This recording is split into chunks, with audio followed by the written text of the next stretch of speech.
Welcome and welcome back. It's still another amazing day in paradise.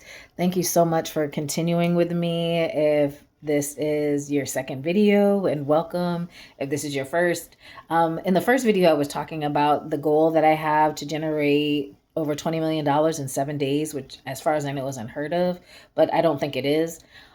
This is month one of a 36-month funding plan that's called a Revolutionary Act of Compassion, where we are, as a community, pooling our funds together to get stuff done. We're going to highlight the best and address the mess here in Raleigh. And so I was going to talk more about Samaritan Style and what that really means, because one of the most important stories in the Bible for me is Luke 10, because it is Jesus giving the direction on how to actually, it's like the solution to just about everything, as far as I can tell. It's solution to parenting, it's solution to community issues. It has all the solutions. It has the step by step to all the solutions. But I want to focus on the end, because the end of the parable is, if you're not familiar with it, it's basically the story about this person who falls among thieves, and there's so much in that first part that is so important, but I'm only going to focus on focus on the end right now. There's a person who falls amongst thieves. Everything is taken from him. He's left half dead on the road. There's a Samaritan that comes along, sees him, addresses his wounds, brings him to an end, stays with him for the night, and he's gone, right?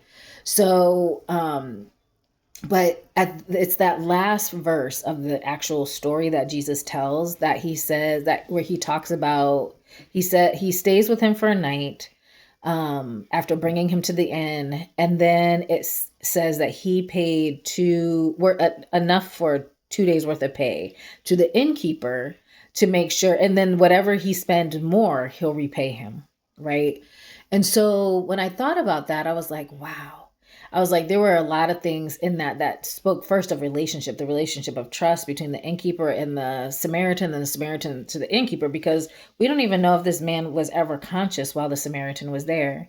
But what it also spoke to was the fact that the Samaritan knew that the innkeeper was just an innkeeper, was most likely just an innkeeper. They weren't a cook, they weren't a nurse, and that this person might need 24-hour care. So the money that the Samaritan left was for the cook to get community involved in helping this man to heal. And eventually, I imagine, get back on the road to Jericho that he had been traveling on. So the two things that we need are investments, and we need community to accomplish anything here. And that's what I'm focused on. This fund is just the beginning of collecting funds and gathering community. And I hope you'll be a part of it. Thank you.